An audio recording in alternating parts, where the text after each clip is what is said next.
साथियों, दुख और संवेदना के इन पलों के बीच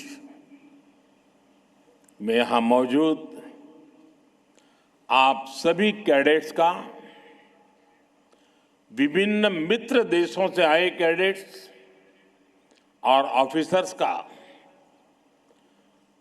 अभिनंदन भी करूंगा। इस बार भी यहां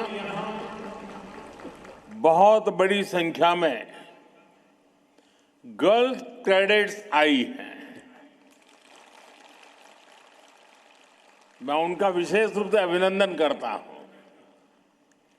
साथियों, एनसीसी एक ऐसा संगठन, एक ऐसा आंदोलन है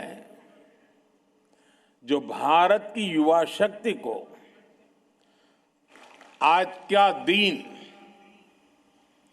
हमारे लिए एक बड़ा दुख लेकर भी आया है। आज सुबह ही महाराष्ट्र में दुखद विमान दुर्घटना हुई है। इस दुर्घटना ने महाराष्ट्र के उप मुख्यमंत्री अजीत पवार जी और कुछ साथियों को हमसे छीन लिया है। अजीत दादा ने महाराष्ट्र और देश के विकास में अपना बड़ा योगदान दिया है। विशेष रूप से गांवों के जीवन को बेहतर बनाने के लिए उन्होंने हमेशा आगे बढ़कर काम किया।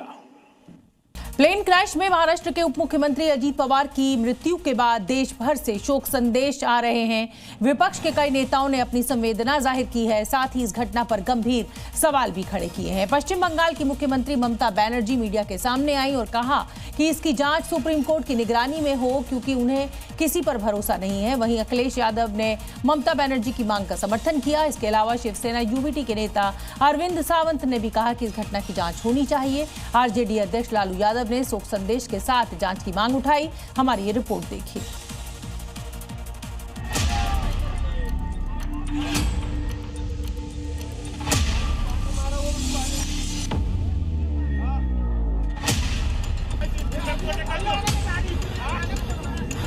मुंबई से बारामती के लिए अजीत पवार की उड़ान आखिरी सफर बन गई। मलबे में लगी आग के साथ बड़े इलाके में धुआं फैल गया और इसी धुएं के साथ पश्चिम बंगाल के मुख्यमंत्री ममता बनर्जी ने अजीत पवार की मौत को लेकर बड़ा सवाल उठा दिया और सुप्रीम कोर्ट की निगरानी में इसकी जांच की डिमांड कर डाली। ममता बनर्जी ने दावा किया है कि ऐसी चर्चा थी कि एनसीपी एक हो सकती है, यानी एनसीपी के दोनों धड़ एक हो सकते थे। I'm really shocked to see the news. There is no safety and security of the people of this country.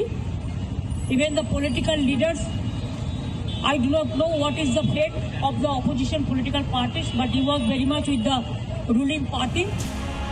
BJP की धुर विरोधी मानी जाने वाली ममता बनर्जी के सवालों ने एक सियासी तूफान खड़ा कर दिया है।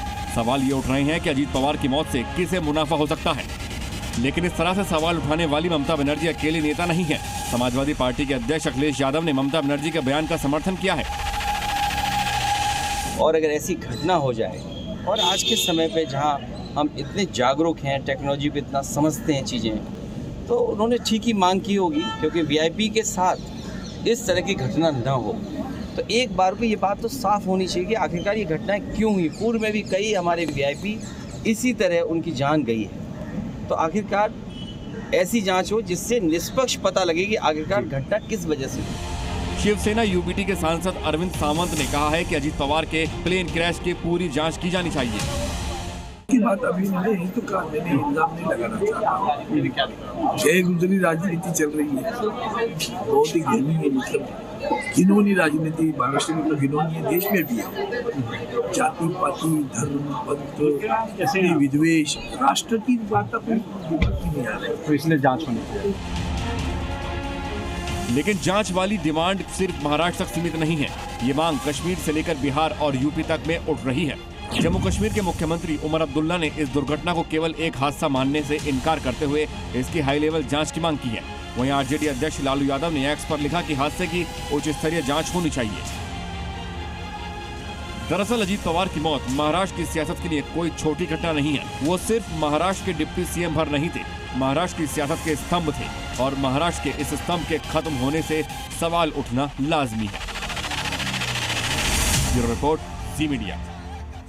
और बारामती विमान हादसे से जुड़ी इस समय एक बड़ी खबर हमें मिल रही है। पहले भी इस कंपनी का विमान क्रैश हो चुका है। 2023 में ये विमान क्रैश हुआ था।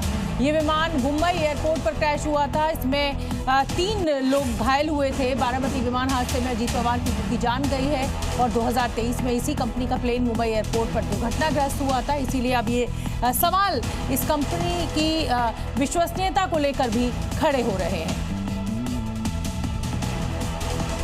ये 2 तस्वीरें आप देखिए, जब 2023 में ये विमान दुर्घटनाग्रस्त हुआ था, इसी कंपनी का एक विमान दुर्घटनाग्रस्त हुआ था और आज का जो विमान क्रैश हुआ है उसमें तो मुख्यमंत्री की जान ही चली गई है और इसीलिए इस कंपनी के विमानों को लेकर अब गंभीर सवाल सुरक्षा व्यवस्था को लेकर खड़े हो रहे हैं, उसकी मेंटेनेंस को लेकर खड़े हो रहे हैं। सवाल डीजीसीए से भी पूछा जा रहा है कि जब 2023 में इस तरीके का हादसा हुआ था तो उसके बाद इस कंपनी के विमानों को उड़ान की इजाज़त कैसे दी गई।